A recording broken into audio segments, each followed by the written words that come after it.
Welcome back, everybody. It's Rudy with magicsnotarealinvestment.com investments, and today we're going to have our nice monthly-ish discussion on the booster sealed product market. What has changed? What's exciting? Who gives a shit? Thanks for joining me. Well, first thing, the new stuff. So we're going to go right into it. Yields of Ravnica, obviously off allocation, expected value as expected from 110 to 120 a box. Stabilized at a good $90 a booster box for the cards inside on average. Don't expect anything to change anytime soon.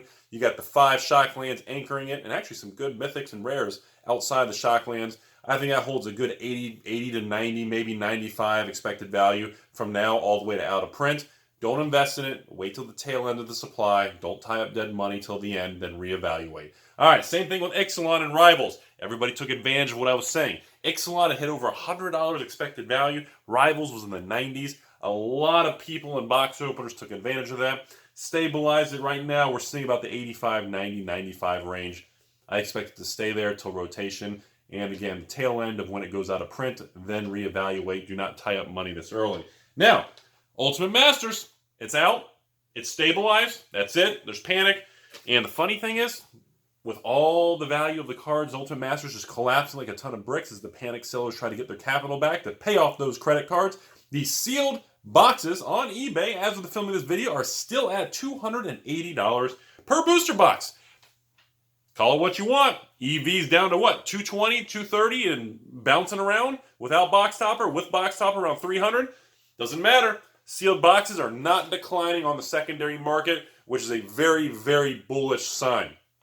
Okay, what anyone says, this is a major big deal. It's the first time, I thought for sure with the collapse of the EV on Ultimate Masters, we would be seeing boxes on eBay for like 220, 230 with that extreme movement. Not happening, everybody. That is a very bullish indicator in the real world known as Rudy, which nobody else even thinks is real anyways. So, let's move to the next thing. As we talked about before, Conspiracy 1 and 2 boxes continue to go up in price. Expected value, I mean, listen to this. Expected value of Conspiracy 1, $120 expected value, sitting on eBay for an average of $130 on the low side now. Conspiracy 2, 110 EV, sitting on eBay for around $120. Still very strong. I expect a continued movement on Conspiracy boxes. I don't see anything changing. Kaladesh, good old Kaladesh, right? Sitting at 140s on average, pushing to 150s. Supply is getting very thin on Kaladesh. We're hitting new lows on number of sellers and total number of boxes online at any given time. Continues to decline, and the price is now averaging 143 and change. And actually, we're going to be in the 150s probably in the next 90 days. Unbelievable, considering the expected value of Kaladesh has not gone up. You got an expected value of still around like 40, 50 bucks a box. If you're lucky, you may get yourself $2, $3, $400 lottery card, but the real story there is people genuinely like the masterpieces from that set. That's all it is, period. Kaladesh was deemed a success, positive energy and positive memories. It's going to stay that way. Wow, crazy, right? Battle for Zen, not really much to say about it. Still sitting at what, 100? 110 to 120 EV, up about 2% compared to a month ago. Expected value of the cards, still around 30, 40 bucks a box. Terrible cards on the set. Expedition Lottery. Lack of supply, still pushing it higher. Now, good old Battle Bond and Unstable, everybody. Let's talk about this real quick. Unstable is averaging on eBay about 120 to 130 a box. Bounces around, sometimes you get lucky, 119.99, sometimes it goes back to the 130s. In my opinion, no more supply, out of print. There are multiple distributors sitting on a minimum of 1 pallet each because they're investing themselves. Besides that, I do not see any downward momentum, or quite frankly, I don't see Unstable dropping at all. I think Unstable is going to continue its trajectory. By the time it hits its 1-year anniversary, actually, how long has it been since Unstable? That was last Christmas. It's already been a year, right? I think Unstable is going to continue to push to 150 plus. I don't see why not. There's nothing stopping it. We're not going to see another unset for many years. It is what it is. I think it's a great place to park your money, period.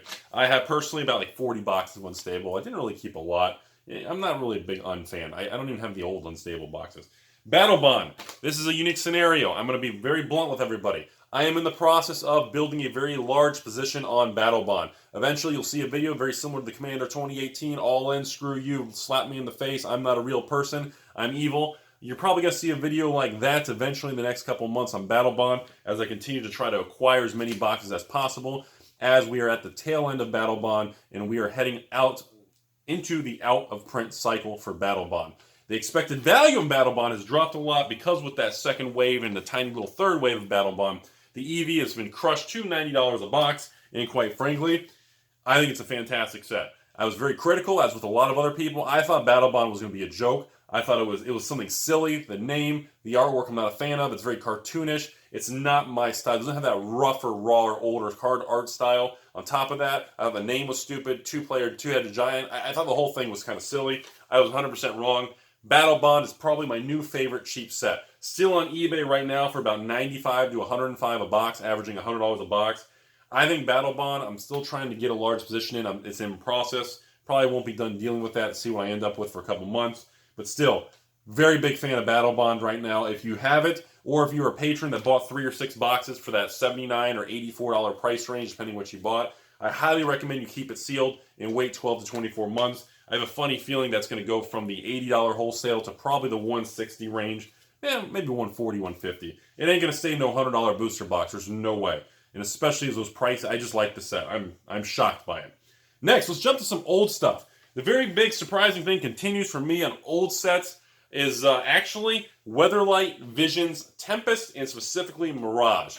On the old sets, those particular sets, I'm on the wrong side.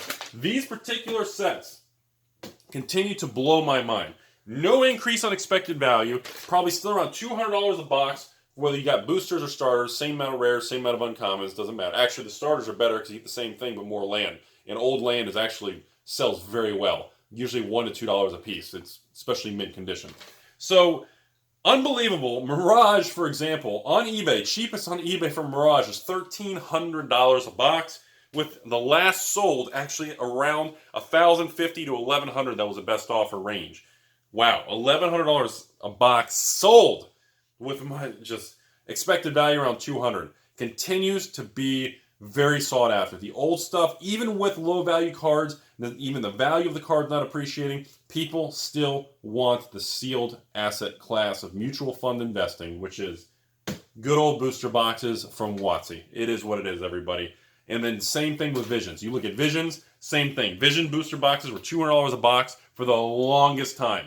No real value, low EV in the box, same thing. Visions, just like Weatherlight, same thing. Weatherlight and Visions boxes were like $150 to $250 for like 8 years. And now out of nowhere, they've gone for like $500 to $800 a box. Which is funny, because now we jump over alliances. Force of Will and Uncommon, you got Helm of Obedience, you got Thawing Glaciers. You actually have a lot of cards in the set moving up in value in the last 6 to 9 months, actually the last couple years, through the reserve list, spike, and crash now. And it's funny because Alliance's booster boxes still seem to be stuck at that $1,000 price point, and they sell for between $800 to about $1,100 a box. On average, they sell for about $900 a box. So they've jumped a long time ago, and they haven't gone higher or lower, even though a lot of non-Force of Will cards in the set continue to appreciate, which helps the EV of the set. Which is ironic. So a lot of people say, well, Rudy, it seems that based on those data points, that old boxes do seem to have some form of like correlation or invisible glass ceiling or some sort of movement together where they hit that wall at around $1,000 a box. I used to think the same thing until I saw Mirage boxes actually selling for over $1,000. And again, Mirage is a huge set. There's a lot of other cards going up in value.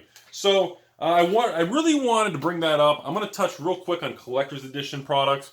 I'm going to make a whole separate video on the collector's edition box sets because we have a major boom and a major crash in the collector's edition sealed product. Peaked at $14,000-15,000, and they're selling now for about $7,000 to $8,500 range. Huge 40 to 50% decline in sealed collector's edition products. I'm going to make a separate video on that coming up, but I really want to do a nice update.